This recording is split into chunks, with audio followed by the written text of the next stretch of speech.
Visage sur la SCB accueille des hommes et des femmes d'une grande diversité. Visage sur SCB leur donne la parole pour une rencontre en profondeur. Visage sur la SCB, une occasion de découvrir différentes personnalités.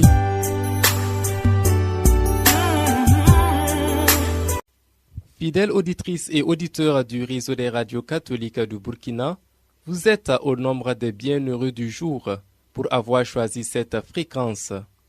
Vous êtes bienheureux car la personne que nous accueillons aujourd'hui à l'émission Visage sur les RCB nous fera parcourir des chemins au sortir desquels chemins nos vies en seront changées.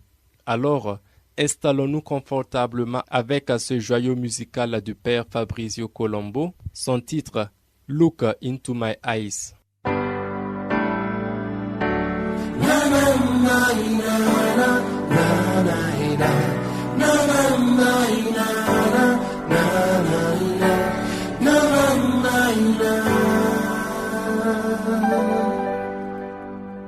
Quando questo mondo non crede più, che bello restare uniti noi, che questi colori e queste bandiere sono un dono, sono amore. And when this world cannot find peace, and when a man is still alone, there will be another chance if each one of us will sing. Look into my eyes, you will see my light. Brother and sister walking, building a world of love. Guardami negli occhi, vedrai chi sono io. Uniamo queste mani e una festa di colori sarà. Na, na, na, na, na, na,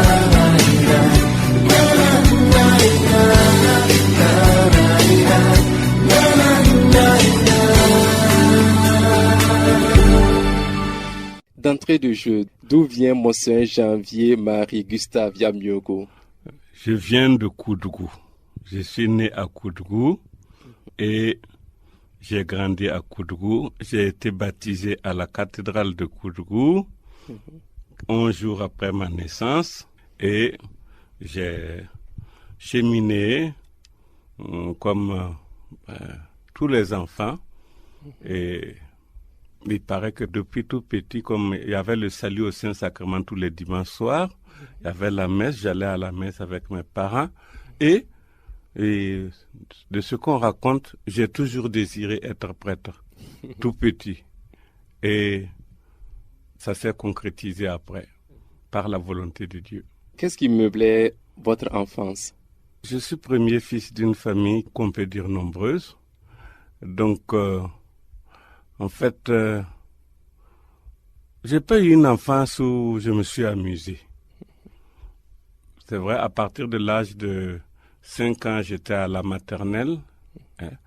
Mais, outre l'école maternelle et l'école primaire, après mon temps, c'était surtout pour aider ma maman, aider en famille, aider à m'occuper de mes petits frères et aider à faire les petits travaux ménagers. Bon, rarement jouer. Où avez-vous fait l'école primaire? J'ai fait l'école maternelle avec les filles du Cœur de Marie à la cathédrale. Et ensuite, on m'a inscrit providentiellement à l'école Est mixte. Parce qu'il y avait l'école filles, l'école garçons et il y avait l'école mixte. Et moi, j'ai fait l'école mixte. Du CP1 jusqu'au CM2. Et j'ai fait un parcours normal. Mais je dois souligner que quand nous avons commencé l'école, c'était avant les années 69, la récupération des écoles par l'État de la Haute-Volta à l'époque.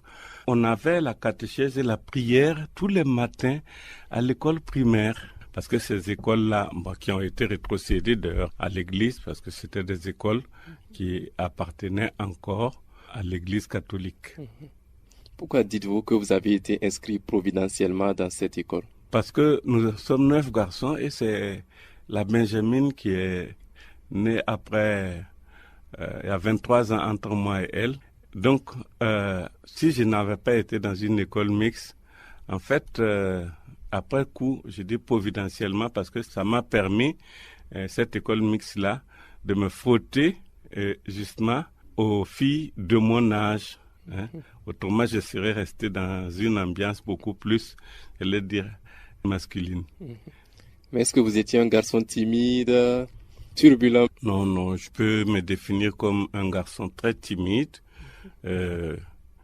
qui se réfugiait dans ses propres larmes, assez introverti, sauf quand on me provoquait jusqu'à une certaine mesure, parce que ma propre maman me raconte que une fois, les autres copains m'ont frappé et puis je rentrais à la maison en pleurant. Et elle a pris un fouet, elle m'a dit, si tu te bats pas aujourd'hui, tu ne manges plus la nourriture que je prépare. Et quand j'ai commencé à me battre, elle a compris que j'avais un cœur qui pouvait tuer. Et elle m'a dit, je comprends que tu ne te battes pas et que tu pleures de la douleur au lieu de te battre. Donc je te laisse tranquille. Un beau témoignage touchant qui va peut-être aider aussi les écoliers turbulents à s'assagir.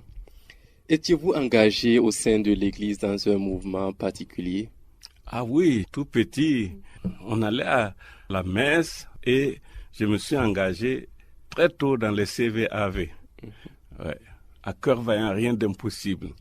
Et en ce moment, le mouvement était fort. On faisait les sorties. Et puis, c'est vrai, chacun tenait son cahier. Chaque semaine, on avait des objectifs à atteindre. Au moins une bonne action ou plusieurs bonnes actions à réaliser dans la semaine.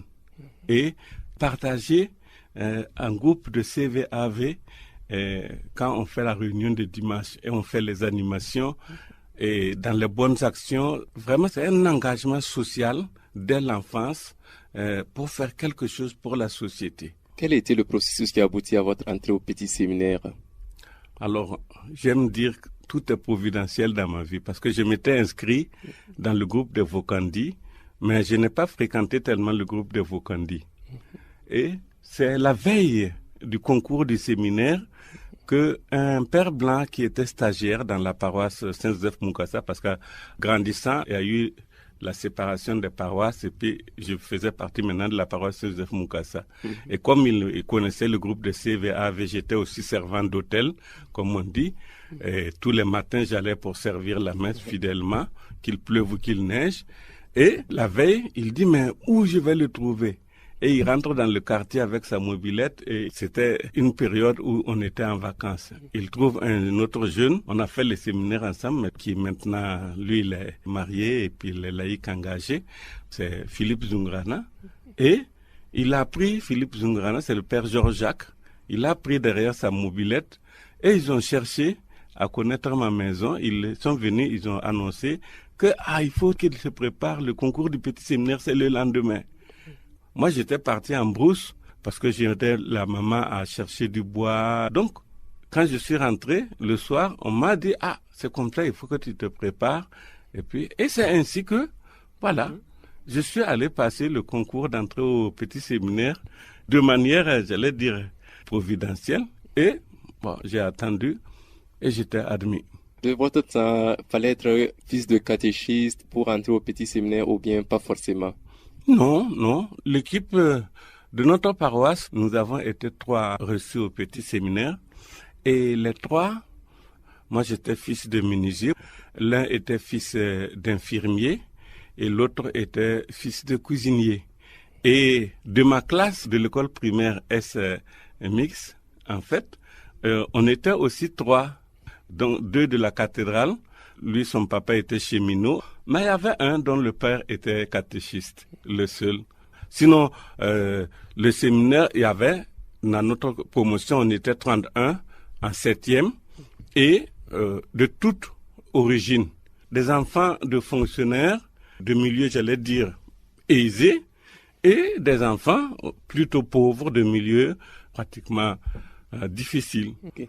En quelle année entrez-vous au petit séminaire Notre-Dame d'Afrique de Koudgou? Bon, je fais partie de la promotion 74. Ok.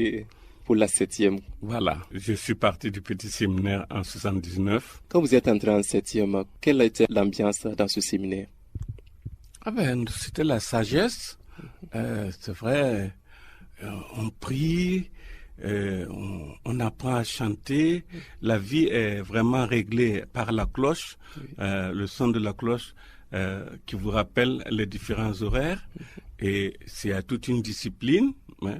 Et surtout, il y a le sport, le travail manuel.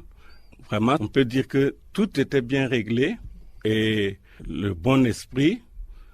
Et surtout, le choix du directeur spirituel, qu'on appelle aujourd'hui accompagnateur spirituel, qui te reçoit chaque semaine ou tous les 15 jours sur rendez-vous, et puis qui accompagne ton cheminement. Nous supposons que, étant premier garçon, la séparation d'avec vos parents n'a pas été si difficile. Est-ce exact? Mes parents, je peux dire que j'ai bénéficié toujours d'un grand amour de la part de papa et maman. Et j'étais pratiquement parmi les premiers parce que papa, il m'a pris, il est allé au marché, il m'a fait choisir le couvert que je voulais, tout ce qu'on devait acheter pour amener, m'a pris derrière lui et puis on a acheté tout cela et j'allais dire dès 9h30 du matin, moi j'étais déjà là. Et j'étais parmi les premiers à être là tout en étant de Koudgou et j'attendais arriver maintenant les autres qui arrivaient au fur et à mesure que j'ai accueillis. Bon, dans ma mémoire, c'est encore clair. Les 2 autres qui ont suivi, qui sont arrivés, on a fait connaissance de manière très sympathique comme ça. En entrant au petit séminaire, vous avez dit que ça vous a surpris puisque c'est à la veille même que vous avez été préparé pour passer le concours.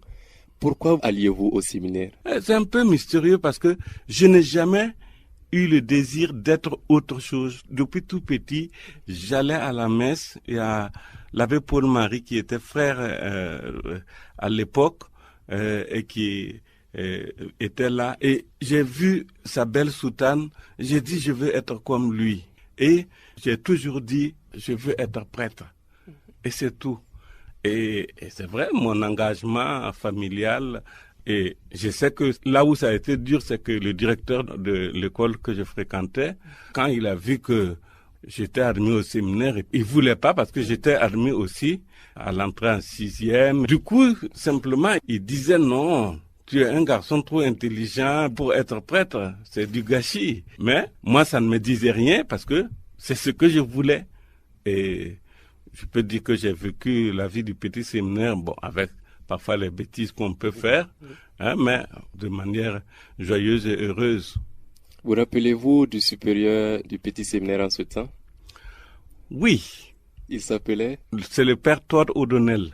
Ok. Et j'ai commencé avec les pères blancs et j'ai fini missionnaire d'Afrique. Dès la classe de 5e, on a eu le premier supérieur africain, l'abbé Denis Yamiogo, qui est arrivé.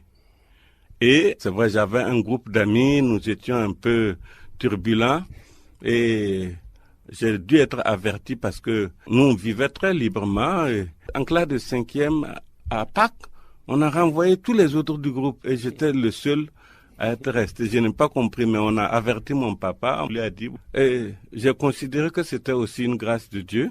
J'en ai pleuré, mais j'ai continué le cheminement. Et puis après, il y a eu la 4e, le BPC.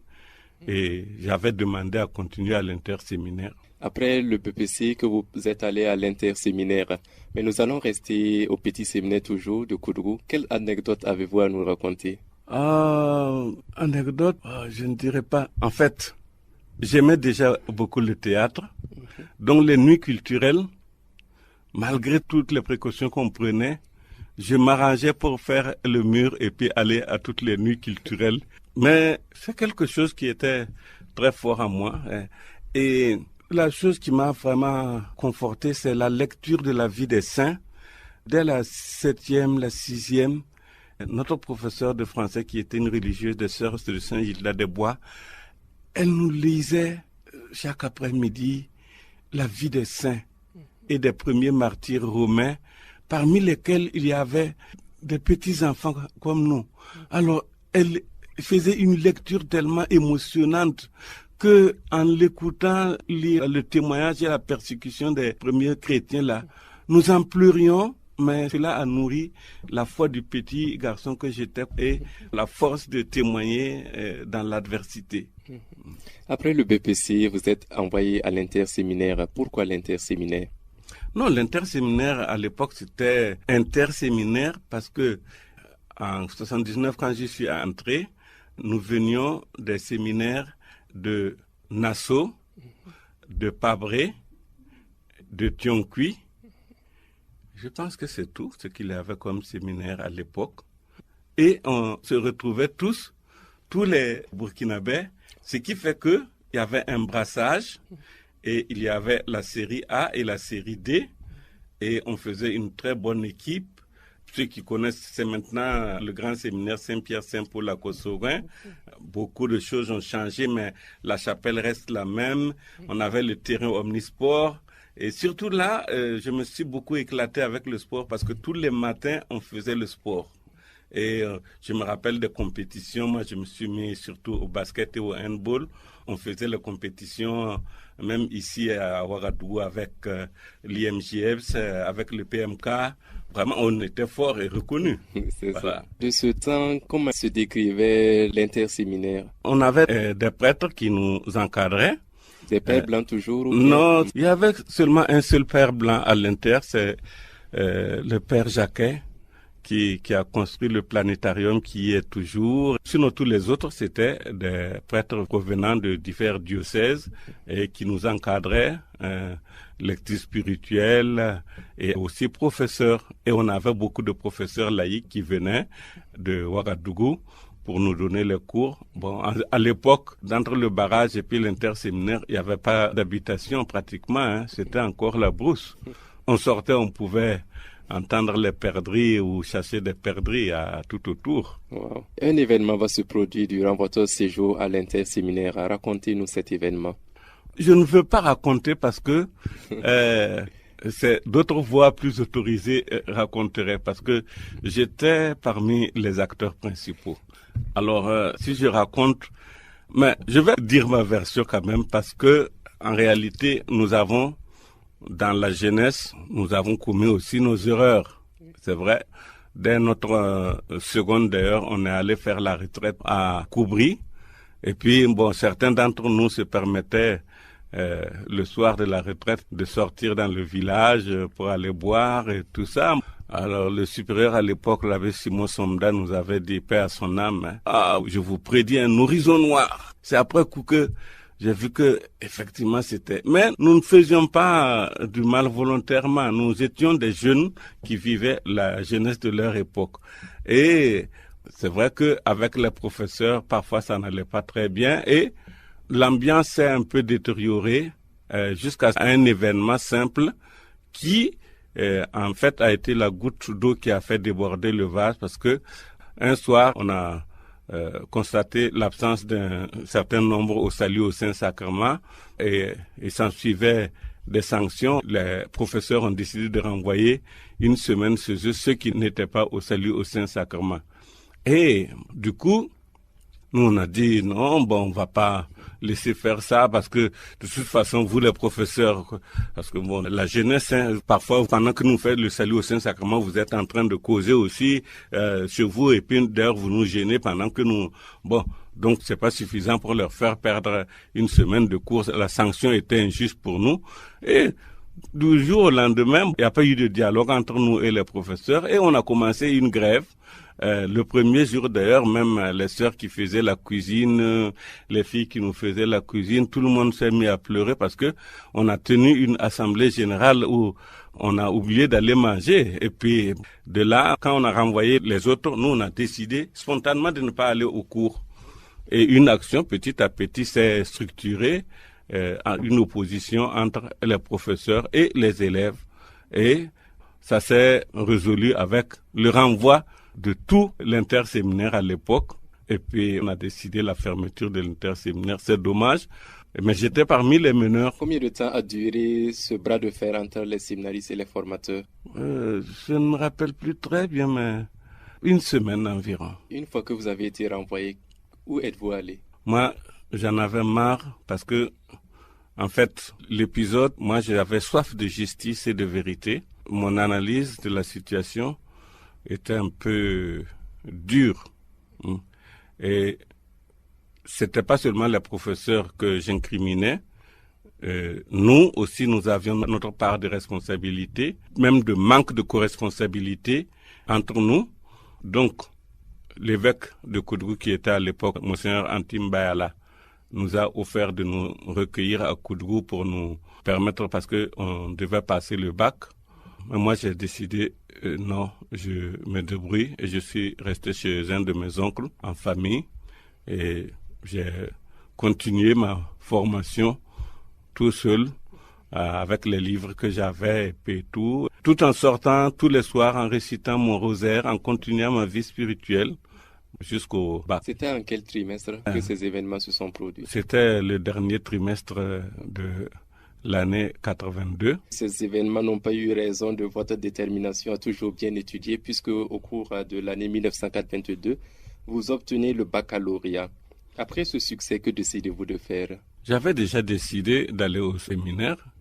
J'avais déjà envoyé une lettre de demande à l'évêque, Monseigneur Antim Bayala, pour dire que je désirais aller continuer ma formation pour me faire prêtre. Et il a accepté, il m'a accueilli. Où êtes-vous allé pour les études en philosophie?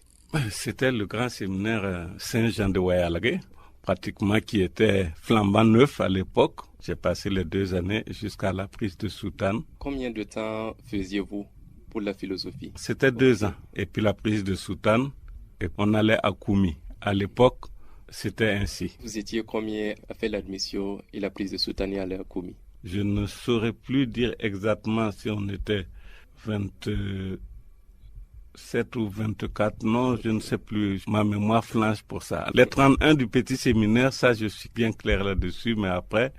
Où passerez-vous le stage pastoral?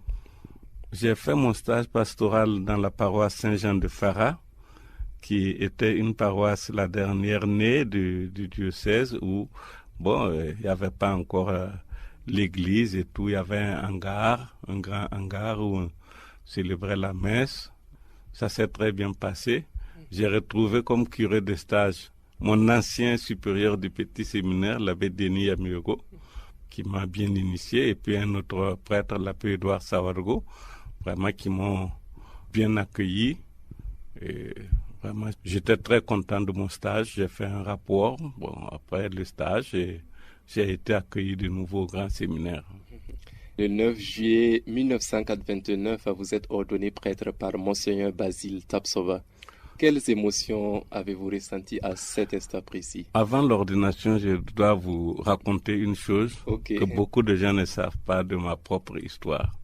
Juste l'année du diaconat, en 6e année, je vivais beaucoup de doutes parce que j'avais toujours conscience que le Seigneur m'appelait pour être prêtre, mais je voulais que le Seigneur aussi me donne des signes. Je n'ai pas voulu entrer dans les détails. Bon, vous voyez que si j'ai été un peu meneur de révolution et tout, c'est que je ne suis pas le sage qu'on veut voir. Non, mais c'est un désir très fort de justice en moi et de vérité aussi.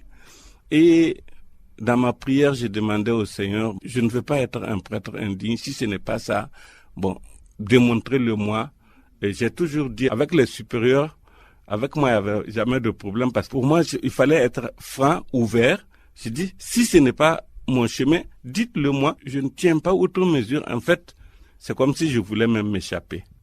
Et durant les congés, justement, de Pâques, en 88, un événement va arriver qui va finalement me convaincre que le Seigneur le veut.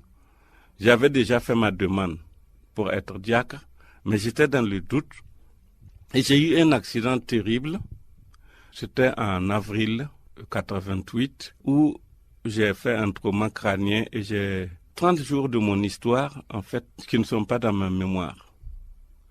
J'ai été soigné et ma guérison a été pratiquement miraculeuse puisque je n'aime pas le raconter même. Je le dis en la confidence, c'est que c'est la nuit de Pentecôte 88 que je suis revenu à moi-même. la pleine conscience est revenue. Et à partir de cette nuit-là, j'ai passé 7 jours sans plus dormir parce que, effectivement, j'avais la hantise de retomber dans cette situation où le trauma crânien m'avait mis vraiment Et là, ça a été un moment où le Seigneur lui-même m'a sauvé.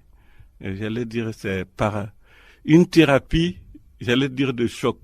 C'était mon chemin de Damas. Et là, j'ai dit au Seigneur, je me laisse totalement entre tes mains. Je ne résiste plus. Et l'évêque, quand il est venu me voir, il m'a dit d'ailleurs, je t'appelle dès maintenant, tu avais demandé à être diacre, je t'appelle, ce que tu as vécu, c'est comme une grande retraite spirituelle, parce que la famille m'a soutenu, les confrères, les évêques m'ont soutenu, mon directeur spirituel même de Koumi est passé me voir, parce que j'ai été soigné ici à l'hôpital à Ouagadougou. Donc cet événement a achevé de me convaincre que le Seigneur voulait de moi, malgré mes résistances, malgré mon indignité, malgré mes péchés, malgré mes limites. Donc, c'est pour cela, après que, effectivement, je pouvais aller à l'ordination, pas comptant sur mes forces à moi, mais m'abandonnant entièrement, le lâcher prise, dire Seigneur, fais de moi ce que tu veux. Après cet accident, maintenant réconforté dans votre position, qui vous animait depuis tout petit d'être prêtre, de servir les humains. C'est comme ça. Pour revenir à votre accident, c'était dans quelles circonstances? J'allais à la messe très tôt le matin à moto. Et puis, vraiment, c'est mystérieux comme accident. Parce qu'en plus, je l'avais vu en flash, mais pas en rêve, hein, en flash. Et même avant de partir, j'ai appelé un de mes petits frères. Je dis, bon, je tenais pas à en parler, mais bon, je préfère te dire, avant de prendre la route, j'ai un accident et après l'accident, je ne sais pas ce qui se passe. Je dis, si jamais je mourrais, je te le dis pour que tu témoignes que je savais ce qui arriverait et malgré tout, je suis parti. Donc, ce sont des éléments incompréhensibles dans la vie. Je n'ose pas employer le mot destin, mais il y a des mystères qui entourent chaque cheminement d'humain, chaque vie. Et c'est vrai, si nous savons être attentifs, ça a été dur, ça a été des souffrances atroces, hein. Mais à la fois, c'est un chemin aussi de purification que le Seigneur a permis.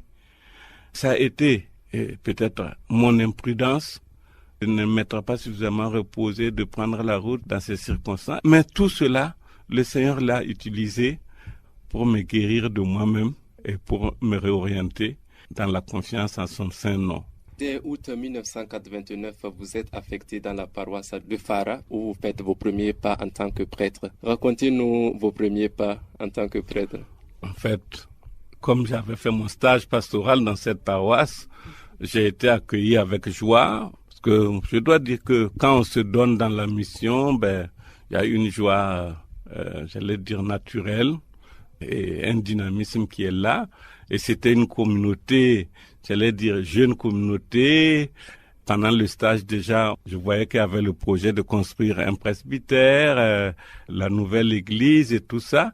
Mais je savais pas que j'allais y retourner. Donc en y retournant, j'ai vécu cette transition où on est passé d'un pied-à-terre à la construction d'un presbytère vraiment normal et d'une église. Tout cela a duré pratiquement les 3 ans que j'ai été là comme prêtre. Donc, construire l'église, pour moi, signifiait en même temps construire la communauté et aider la communauté à s'organiser. Et ça a été, comme jeune prêtre, très beau. Et on s'est donné à la tâche avec ce qu'on pouvait. Et quand on a fait la bénédiction de l'église en 92, on s'est installé dans le nouveau presbytère. J'ai reçu le vicaire général que Monseigneur m'a envoyé pour me demander, je pense à vous pour aller au petit séminaire. Franchement, je n'étais pas content d'y aller, de laisser ces nouveaux locaux qu'on venait de bénir et tout ça. Mais par obéissance, j'ai dit, si Monseigneur me juge digne, j'accepte, je vais essayer. D'autant plus que, vu mon histoire personnelle, j'ai beaucoup d'estime pour ceux qui forment les jeunes. C'est vrai, c'est difficile, mais il faut le faire. Donc j'ai accueilli cette nomination aussi avec joie. Pendant votre séjour à Fara, vous aviez toujours l'abbé Denis Yamiogo comme curé? Non, il Ok. n'était plus là. Ok. Lui, il était parti. J'ai eu 2 curés en 3 ans. Père à son âme, premier curé, l'abbé Urbain Zoma, et le deuxième curé, l'abbé Marcel Zongo, avec qui j'ai passé 2 ans. Vous étiez une équipe de combien? Bon, on a toujours été une équipe de 2 prêtres plus un stagiaire. Vous vous occupiez de quel mouvement, par exemple? Oh, surtout la jeunesse. Ok. À la jeunesse, le CVAV. C'est vrai que j'étais très engagé au niveau, j'allais dire, dans la pastorale sociale, ce qui a fait qu'on a réalisé un barrage qui est encore important à Fara même. Des petits projets, comme je dis, l'idéal pour toute l'équipe, c'était en même temps qu'on construit l'église, de bâtir l'église physique, la communauté, et aider à la mise en place des différentes communautés chrétiennes de base. Et c'est ainsi qu'on a créé même une initiative qui après sera une initiative en fait diocésaine, parce que on a créé la fraternité entre les CCB, les communautés chrétiennes de base les plus anciennes, qui sont un peu au centre, et les communautés chrétiennes de base qui sont, j'allais dire, des jeunes communautés dans les périphéries. Et tout ça, c'est né parce qu'on faisait venir d'ailleurs les baptisandis là pour le stage.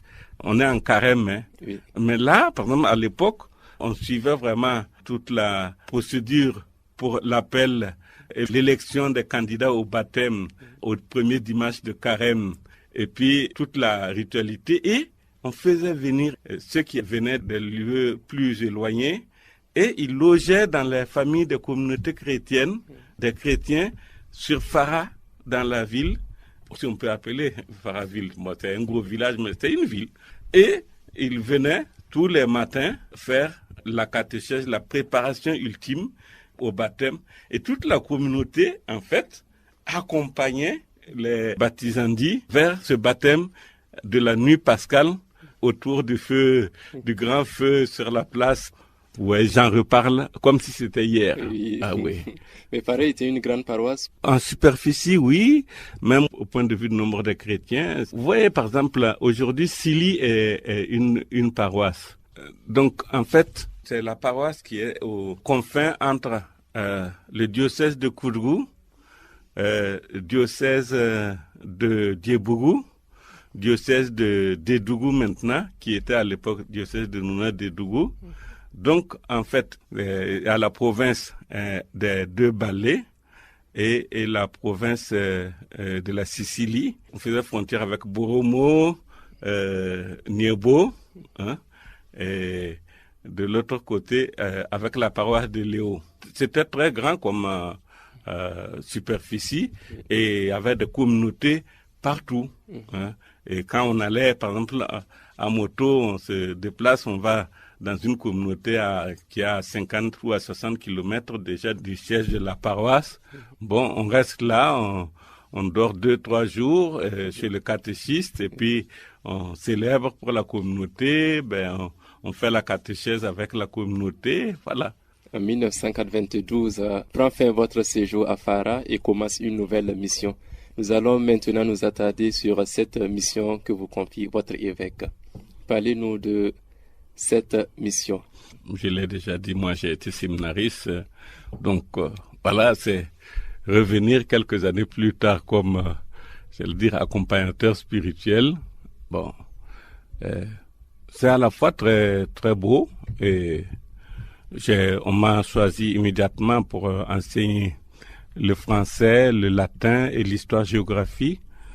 C'est vrai que j'étais un peu gêné parce que c'est vrai qu'on fait le grand séminaire, ce sont des études supérieures, mais par principe, je n'aime pas quand on donne une mission à quelqu'un, même dans l'église. Et moi, je suis d'avis que les gens soient dûment préparés. Donc, c'était un handicap personnel pour moi, ce qui fait que j'ai dû m'enfermer, veiller plusieurs nuits pour, j'allais dire, me préparer moi-même, hein, en vue d'être à la hauteur de la tâche. Ça a été pour ne pas me décevoir moi-même et pour ne pas décevoir la mission que j'ai reçue. Je l'ai fait. Oui. Même bon, d'ailleurs, la plupart de mes évêques le savent que je le répète toujours. Quand on donne une mission à quelqu'un, il faut s'assurer d'avoir outillé la personne, d'avoir donné les moyens, j'allais dire intellectuels, les capacités pour que la personne remplisse au mieux sa mission. Oui. Hein. Mais cela dit, je me suis inspiré de mon propre cheminement. J'ai apprécié la manière dont les professeurs m'ont accompagné. Et moi aussi, en cultivant mon style d'accompagnement, j'ai essayé d'être attentif à ce que le Seigneur fait dans chacun de ceux qui se confiaient à moi. Et un événement, par exemple, sur lequel je voudrais m'attarder, c'est en cheminant, j'ai vu comment, par exemple, certains ont été renvoyés. Donc, avec le supérieur et avec l'équipe, quand on voulait renvoyer parfois certains enfants qui devenaient turbulents et tout, en conseil, je disais non, c'est pas le moment de renvoyer celui-là.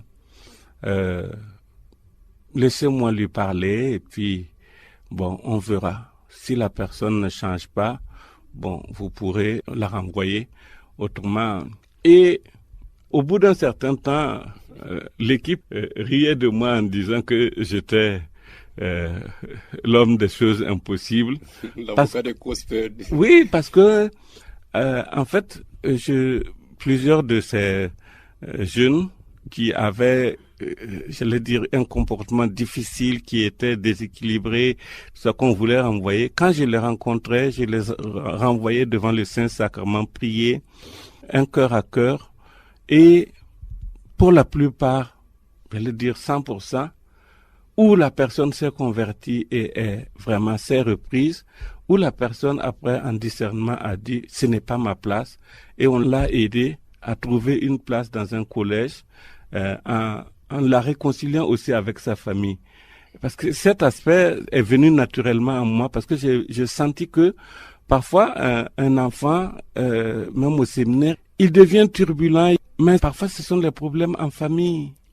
Et nous ne savons pas. Si on ne prend pas le temps de l'accompagner, on le renvoie dans cette circonstance-là.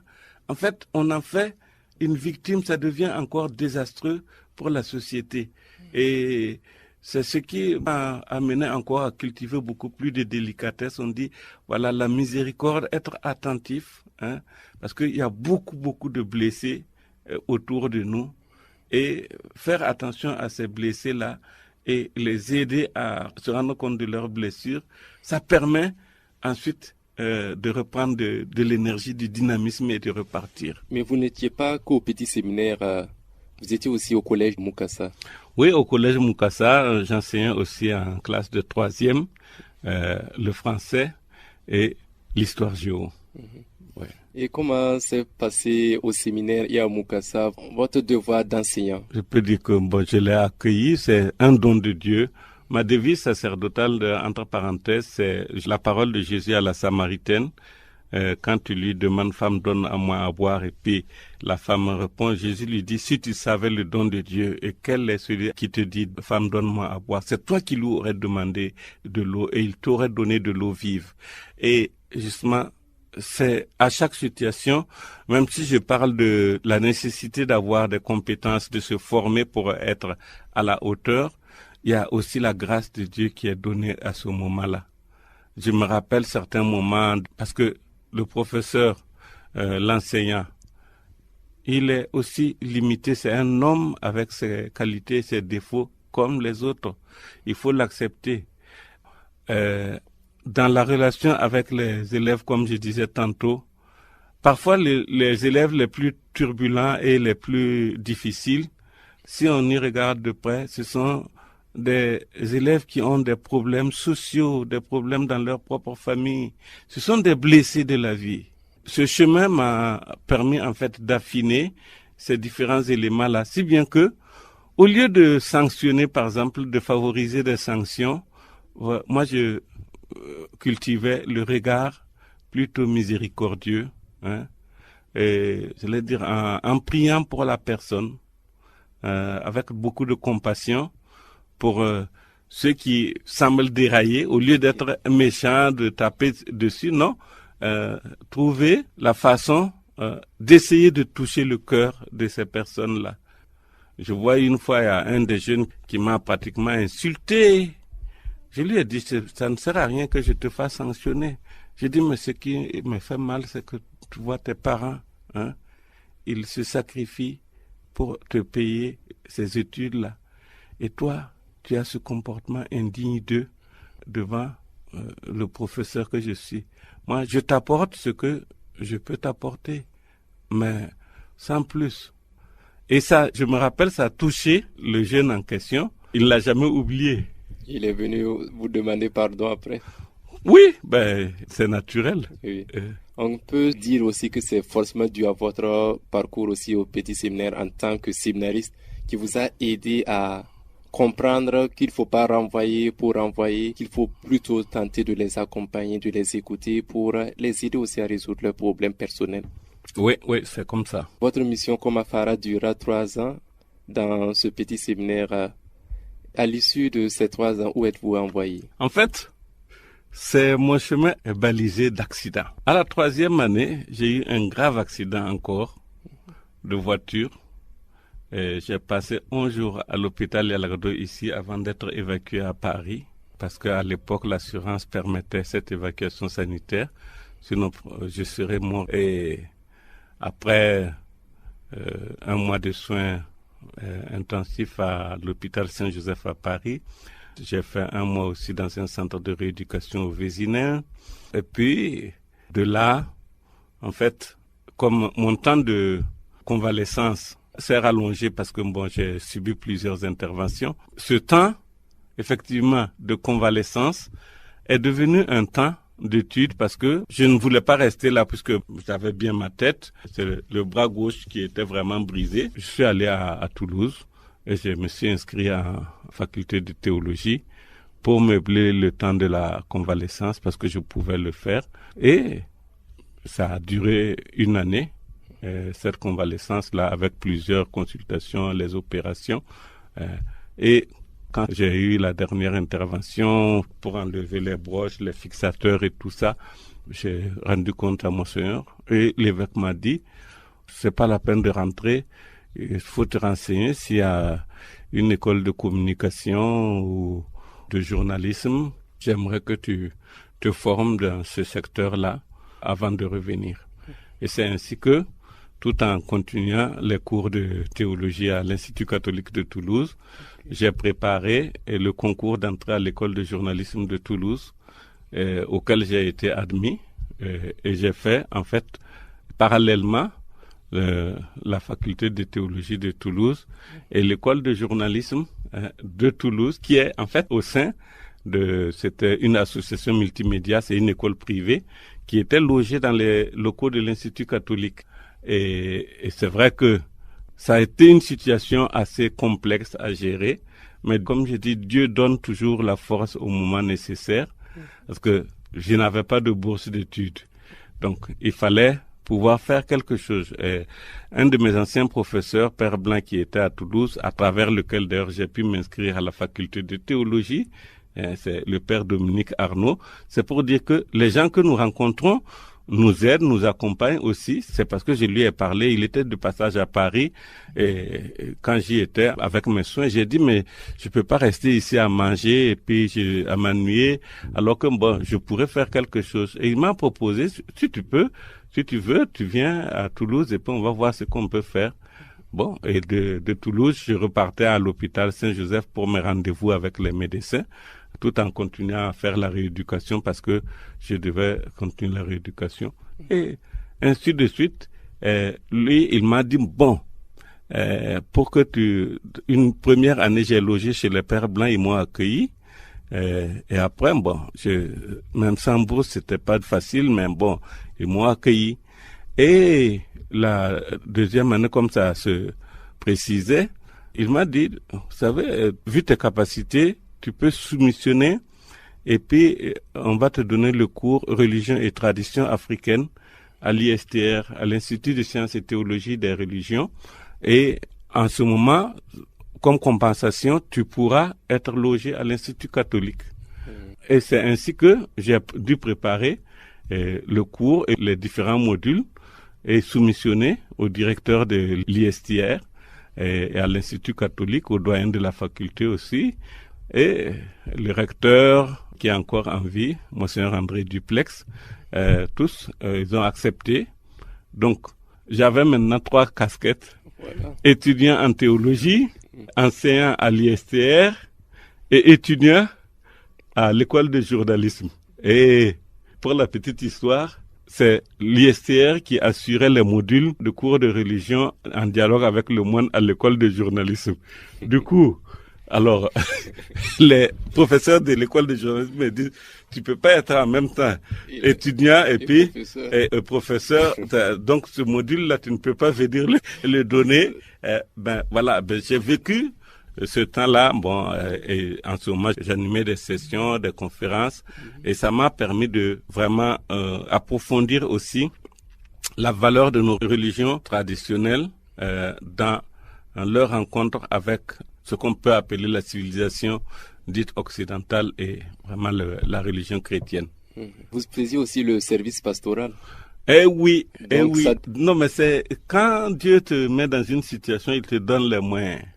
Les week-ends, j'étais en paroisse à Rabastens, et bon, en fait, pour la petite histoire, il y a les premiers que j'ai baptisés, il y en a maintenant qui sont, il y a l'un d'eux, j'ai concélébré à son mariage il y a 2 ou 3 ans. Parce que bon, c'était 95 à 99 mon séjour, non? Et un des servants d'hôtel, d'ailleurs, est devenu prêtre. C'est beau, quoi. Et c'est vrai, en prêchant, en célébrant la messe, en célébrant les obsèques, en célébrant les baptêmes. Et je le faisais vraiment avec beaucoup de joie. Même si c'est vrai que les nuits blanches, il ne faut pas les compter. Voilà. Mais quand on veut, et puis quand la situation l'exige. Pour la théologie, vous serez sanctionné de quel diplôme? En fait, c'était la maîtrise en théologie. Okay. Et le diplôme de l'école de journalisme, bon, en fait, c'est le diplôme de l'école de journalisme. Je n'ai pas plus refait les équivalences, mais en fait, pour la petite histoire, pour soutenir mon mémoire de fin d'études, c'était sur le thème de la contribution de la presse à la démocratie au Burkina. Et en reparcourant l'histoire, en fait, de la presse privée et de la démocratie au Burkina. Et j'ai terminé mes études quand Norbert Zongo a été assassiné, 13 décembre 1998. Et moi, j'ai soutenu en juin 1999. Donc, j'ai dédié ce travail-là, d'ailleurs, à la mémoire de Norbert Zongo, pour sa recherche de la vérité. Et pour moi, en tant que prêtre, en plus, c'était aussi la contribution de la presse à la défense justement de la veuve et de l'orphelin. Et il y a tout un champ à creuser encore parce que la démocratie moderne, dite occidentale, si elle n'a pas d'âme en dialogue avec les différentes religions, en réalité, elle se dénature. Elle devient facilement de la kleptocratie, parce que, vous voyez, la plupart du temps, ce sont les riches qui se choisissent et qui prennent le pouvoir pour encore s'enrichir davantage. Et moi, j'appelle ça de la kleptocratie et non pas de la démocratie. On peut dire plutocratie, les riches, mais plutocratie, non, ils sont pas riches, naturellement. C'est parce que le pouvoir devient, j'allais dire, le pouvoir qui devrait être un service. Parce que c'est le sens de l'Église, c'est le sens aussi d'ailleurs dans nos traditions ancestrales. Nambela Kapanging, le pouvoir est au service, la royauté est au service des plus faibles. C'est pour défendre les plus faibles, pour défendre la veuve et l'orphelin. Et excusez-moi cette digression, mais je tenais à le dire. En théologie, le mémoire portait sur quel thème? C'est un thème de théologie pastorale. Les recherches ne sont pas encore terminées parce que, c'est vrai, j'ai fait cette habilitation et je continue encore la recherche parce que j'aime bien aller aux frontières. Et justement, pour moi, la théologie ne devrait pas être totalement, une spéculation sur Dieu, décrochée de la réalité et de la corporéité de l'être humain. Donc, c'était sur la théologie du corps. Espérons que d'ici là apparaîtra votre travail. Un second accident se produit.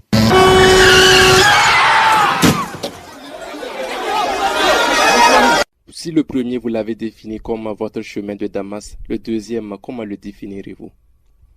Le second, en fait, Dieu écrit droit avec des lignes courbes. Je vous parlais tantôt que j'étais très intéressé par la communication. J'ai fait le théâtre. C'est un peu mon milieu. C'est pourquoi, par exemple, je fais tout pour ne jamais manquer le FESPACO. Donc, c'est entre le sacerdoce et la communication, c'est aussi une vocation, une seconde vocation.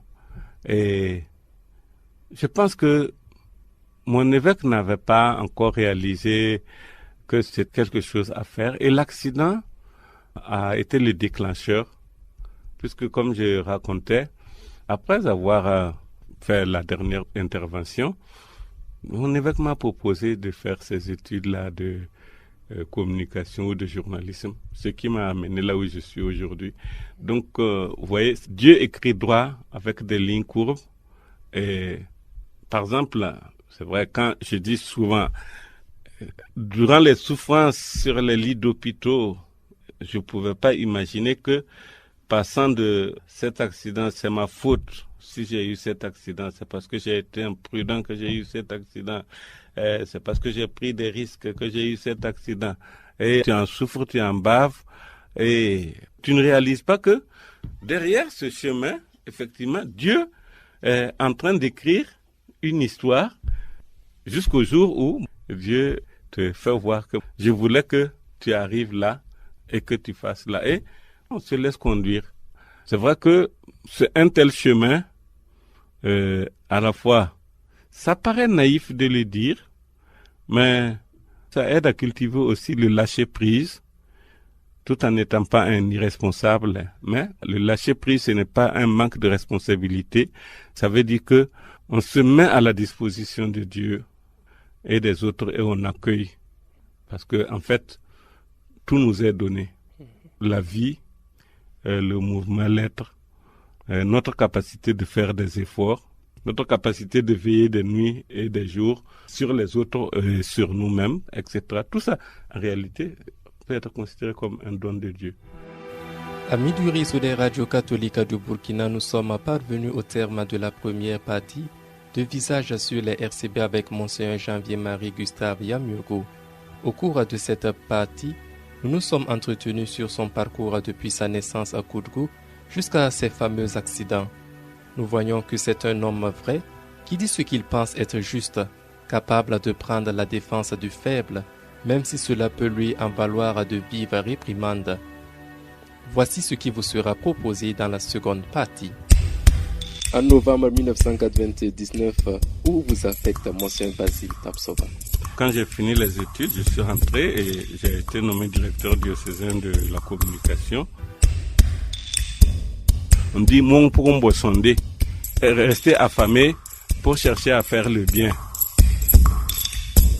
En fait, la fraternité sacerdotale, c'est un cadre où les prêtres, au niveau de chaque diocèse, se retrouvent pour vivre leur fraternité à partir de l'ordination sacerdotale.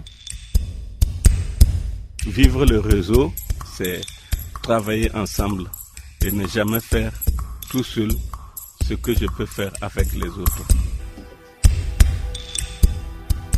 Restez à l'écoute pour ne rien manquer de cette histoire passionnante de Monseigneur Janvier-Marie Gustave Yamyogo.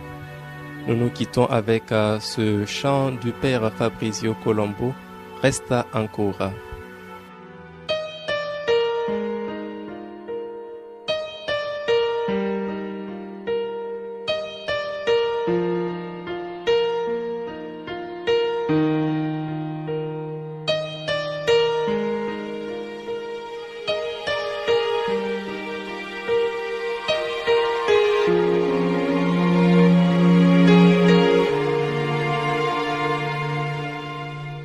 e la sera stende le sue braccia sopra questo momento che finisce già. Leggo pagine di vita di un Dio uomo sceso in mezzo a noi. Penso ai suoi passi di salvezza che piano divengono i miei. Resta ancora, mio Signore, troppo buia è questa notte.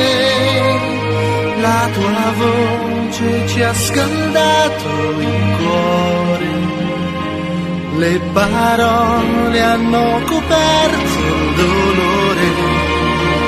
Resta qui con noi, lunga è questa via, il sole spunterà, alba nuova di una chiesa per questa umanità.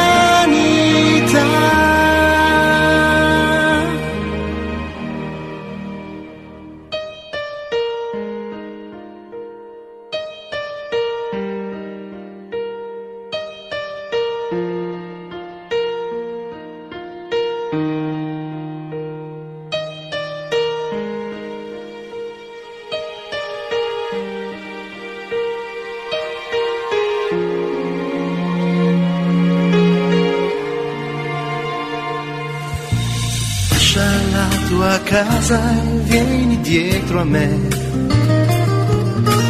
È più grande il mare che ti indicherò. Il mio amore porterai nel mondo e la salvezza a chi ti ascolterà. Per ogni uomo ho aperto le mie braccia. Beato è chi in me crederà. Resta ancora, mio Signore, troppo buia è questa notte. La tua voce ci ha scaldato il cuore, le parole hanno coperto il dolore. Resta qui con noi, lunga è questa via, il sole spunterà, alba nuova di una chiesa per questa umanità.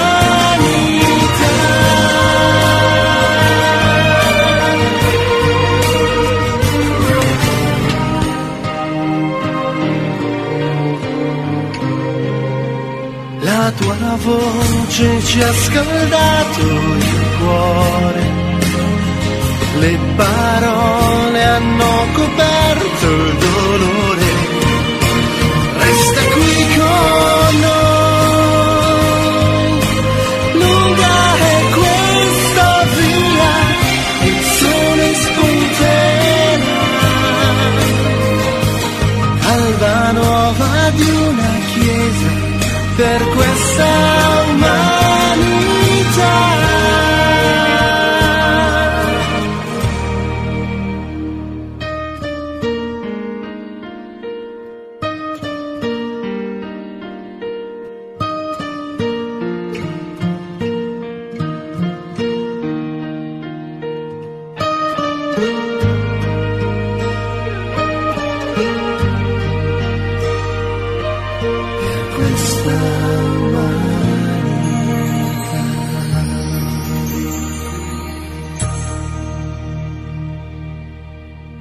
Visage sur la SCB accueille des hommes et des femmes d'une grande diversité. Visage sur SCB leur donne la parole pour une rencontre en profondeur. Visage sur la SCB, une occasion de découvrir différentes personnalités.